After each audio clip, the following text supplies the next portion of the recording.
Soliq kodeksi 18-moddasi maxsus soliq rejimlari. Demak, yuqorida soliq turlarini sanab o'tdik. Mana 17-moddada soliqlar va yig'imlarning turlarini sanab o'tdik. Endi 18-moddada ayrim maxsus rejimlar joriy etilgan, maxsus soliq rejimlari joriy etilgan O'zbekiston Respublikasida va ularni sanab o'tamiz. Demak, modda 1-qismda soliq to'lovchilarning ayrim toifalari uchun O'zbekiston Respublikasi hududida quyidagi maxsus soliq rejimlari belgilanadi. Birinchidan bu aylanmadan olinadigan soliq. Ikkinchisi bu mahsulot taqsimotiga oid bitimlar ishtirokchilariga soliq solishning alohida tartibi. Uchinchisi bu maxsus iqtisodiy zonalar ishtirokchilariga va ayrim toifadagi soliq to'lovchilarga soliq solishning alohida tartibi va 4-maxsus soliq rejimi bu O'zbekiston Respublikasining ayrim hududlarida soliq solishning alohida tartibi. Endi bular haqida qisqacha aytib o'tamiz. Qisqacha aytadigan bo'lsak, birinchi rejim bu hammamiz uchun tanish rejim, ya'ni aylanmadan olinadigan soliq. Bu qaysi tashkilotlar uchun? Odatda kichik korxonalar uchun, kichik tashkilotlar uchun, ya'ni kichik deyilganda oboroti, ya'ni yillik aylanmasi 1 milliard so'mdan oshmaydigan tashkilotlar uchun joriy qilingan maxsus rejim hisoblanadi. Bu ham aylanmadan olinadigan soliq. Bunda aylanmadan olinadigan soliq bo'yicha Soliq kodeksining 460-moddasi mana 66-bobida yoki mana 10-bo'lim aylanmadan olinadigan soliq bo'limida to'liq ma'lumotlar keltirilgan. Demak, asosiy kriteriya bu yerda jami aylanmasi 1 milliard so'mdan oshmasligi kerak korxona tashkilotlarining, ya'ni soliq to'lovchining. Endi ikkinchisi bu mahsulot taqsimotga oid bitim ishtirokchilariga soliq solishning alohida tartibi. Bu qanday bo'ladi? Bizda mahsulot taqsimotiga oid bitim deyilganda o'zi mahsulot bir tomonda O'zbekiston Respublikasi haq olish asosida hamda muayyan muddatda chet ellik investorga bitimda ko'rsatilgan yer qa'ri uchastkasidagi konlarni aniqlash, qidirish va foydali qazilmalarni kavlab olish uchun mutlaq huquqlarni beradigan shartnomalar tushuniladi. Ya'ni bir tomonda O'zbekiston Respublikasi haq oluvchi bo'ladi, ikkinchi tomonda chet el kompaniyasi bo'ladi va bunda asosiy faoliyati bularni o'sha konlarni aniqlash, ya'ni qidirish, foydali qazilmalarni kavlab olish hisoblanadi. Bularga misol qilib Lukoil O'zbekiston Operating Company bor, Gazprom International Limited kompaniyalari, Surxongas Chemical Operating kompaniyalari bor. Aynan ular mahsulot taqsimotiga oid bitimlar asosida o'z faoliyatini olib boradi. Endi mahsulot taqsimotiga oid bitimlarda o'ziga xos soliq solish xususiyatlarini 475-moddada, 475-476-moddalarda ko'rish mumkin mana. Umumiy olganda 69-bobda ko'rish mumkin. 475-modda va 476-moddalarda ko'rish mumkin. Keyingisi bu maxsus iqtisodiy zonalar ishtirokchilariga va ayrim toifadagi soliq to'lovchilarga soliq solishning alohida tartibi. Bu yerda birdaniga ikkita holat ketyapti. Maxsus iqtisodiy zonalar va ayrim toifadagi soliq to'lovchilar. Maxsus iqtisodiy zonalar bu O'zbekiston Respublikasi Prezidentining 2016-yil 26-oktyabrdagi erkin iqtisodiy zonalar faoliyatini faollashtirish va kengaytirishga doir qo'shimcha chora-tadbirlar to'g'risidagi PQ48-53-sonli qarorida maxsus iqtisodiy zonalar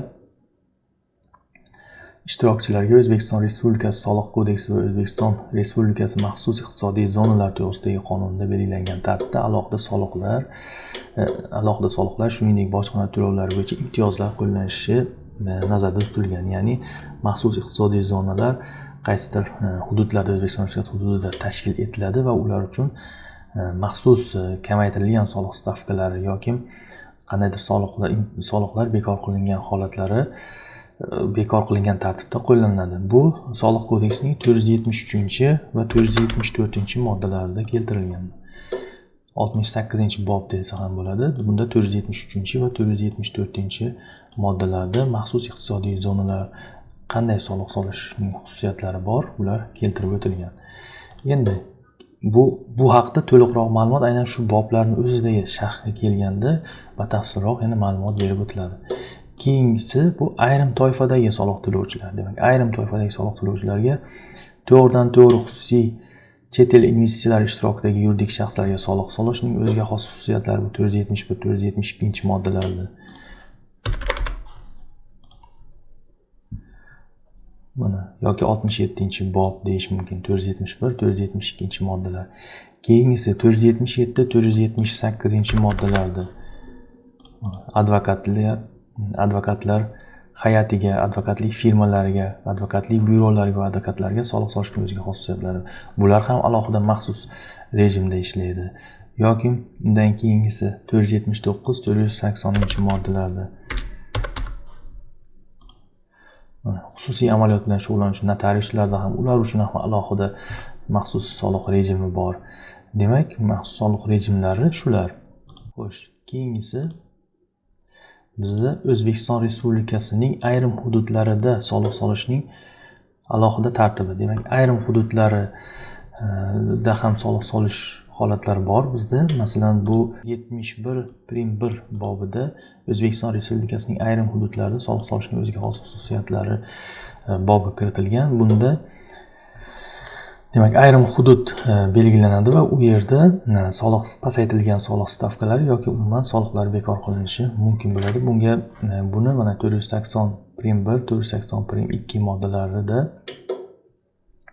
keltirib o'tilgan. Demak, bunga misol qilib, masalan, Farg'ona viloyati So'x tumanida Rishton tumanidagi Chang'ara mahallasi, shuningdek Farg'ona tumanining Shohimardon, Yordon mahallalari va Hosilot mahallasining Toshtepa 2 ko'chasi hududlarida foyda solig'i, jismoniy shaxslardan olinadigan daromad solig'i, ijtimoiy soliq ag'oz 1% stavkada undiriladi. Pasaytirilgan soliq stavkasida undirilishi nazarda tutilyapti. Ayrim hududlar bor, bunday soliq maxsus rejimlari joriy etilgan O'zbekistonda. Endi maxsus iqtisodiy zonalar ishtirokchilariga va ayrim toifadagi soliq to'lovchilarga soliq solishning alohida tartibi qonunchilikda yoki investitsiya bitimlarida nazarda tutilgan investitsiyalarni amalga oshirish va boshqa shartlarini bajarish bilan bog'liq holda muayyan muddat uchun belgilanadi. Demak, maxsus iqtisodiy zonalarda muayyan muddatda beriladi asosan va shartlarda beriladi. U yerda mana maxsus iqtisodiy zonalarda o'zingiz ham e'tibor qiladigan bo'lsangiz 473-moddada mana bu yerda maxsus iqtisodiy zona ishtirokchilariga foyda solig'ini to'lashni o'zi kiritgan investitsiyalar hajmiga qarab, mana 3 million AQSh dollaridan 5 million AQSh dollarigacha bo'lgan miqdorda investitsiya uchun 3 yil muddatga, 5 million AQSh dollaridan 15 million AQSh dollarigacha miqdorda kiritilgan investitsiya uchun 5 yil muddatga, 15 million AQSh dollari va undan yuqori investitsiya uchun 10 yil muddatga foyda solig'idan ozod etiladi. Ya'ni bundan ko'rinadiki, ular maxsus iqtisodiy zona ishtirokchilariga demak soliq solishda qandaydir shartlarni bajarish kerak, investitsiyani amalga oshirish kerak va boshqa shartlarni bajarish bilan bog'liq holda muayyan muddatga beriladi. Mana muddatlarni ham sanab o'tdik. Endi maxsus soliq rejimlari ayrim soliqlarni to'lashdan ozod etishni, pasaytirilgan soliq stavkalarini va boshqa soliq imtiyozlarini qo'llashni nazarda tutish mumkin. Demak, asosan u yerda pasaytirilgan soliq stavkalari qo'llaniladi va soliq to'lashdan ham umuman ozod qilingan hollari ham bo'ladi. Masalan, misol qilib oladigan bo'lsak, Surxondaryo viloyati Bandixon, Qiziriq, Muzrabot, Sherobod tumanlarida, tog'li hududlarda daromad solig'ini qat'iy belgilangan summasidan, aylamadan olinadigan soliqdan, yer solig'i, yuridik shaxsdan olinadigan mol-mulk solig'idan 2024-yil 1-yanvargacha ozod qilingan. Ya'ni bunda to'liq ozod qilingan. Endi kamaytirilgan soliq stavkasiga misol qiladigan bo'lsak, 2022-yil 1-yanvardan 2031-yil 1-yanvargacha qadar bo'lgan davrda Qoraqalpog'iston Respublikasi Mo'ynoq tumanida mahalliy sanoat, qishloq xo'jaligi va xizmatlar sohasidagi tadbirkorlar uchun masalan foyda solig'i, aylamadan olinadigan soliq, ijtimoiy soliq va jismoniy shaxslardan olingan daromad solig'i 1% miqdorida stavkalari belgilangan. Endi bu imtiyozlar 483-da mana vaqtinchalik imtiyozlar bor. Bu yerda muddatli imtiyozlar mana shu yerda keltirilgan barchasi. Muddatli imtiyozlar va bu yerda aynan o'sha maxsus zonalarning imtiyozlarini ham ko'rish mumkin. Demak, maxsus iqtisodiy zonalar bo'yicha Mana maxsus iqtisodiy zonalar 4 xil turi mavjud. 4 xil maxsus iqtisodiy zonalar bo'yicha shular. Ularni 461 483-moddalarni sharhlash jarayonida yana batafsilroq tushuntirish berib o'tamiz. 8-modda bo'ldi maxsus soliq rejimlari shular to'g'risida. Rahmat e'tiboringiz uchun. Mana ikkinchi bob ham o'z yakuniga yetdi. Bu bobda demak soliqlar va yig'imlarga tushuntirish berildi. Soliqlar va yig'imlarning turlari sanab o'tildi. To'g'ri, har biriga alohida o'tilmagan bo'lsa ham, endi u alohida maxsus qismda to'liqroq ma'lumot berib o'tamiz va maxsus soliq rejimlarini ko'rib o'tdik. Endi bizda mana har bitta soliq kodeksining moddalariga sharhlar mana bunday tartibda yoziladi. Ya'ni sizga mana shu videoda aytilgan so'zlar mana shunday Word variantida yoki PDF variantida bor. Agar kimda mana shunday shaklda, ya'ni elektron formatda xuddi shunday shaklda kerak bo'lsa, o'sha quyida ko'rsatilgan telefon raqamiga murojaat qilishingiz mumkin. Uni pochtangizga tashlab beramiz. Mana bu yerda mana modda yozilgan va moddaga sharh berilgan. Har bir qism bo'yicha alohida sharhlar keltirib o'tilgan va misollar bilan tushuntirib o'tilgan. Rahmat ajratgan vaqtingiz uchun. Xato kamchiliklar bo'lsa, izohlarda kutib qolamiz va bundan mukammalroq videolar yana tayyorlashga harakat qilamiz. Rahmat.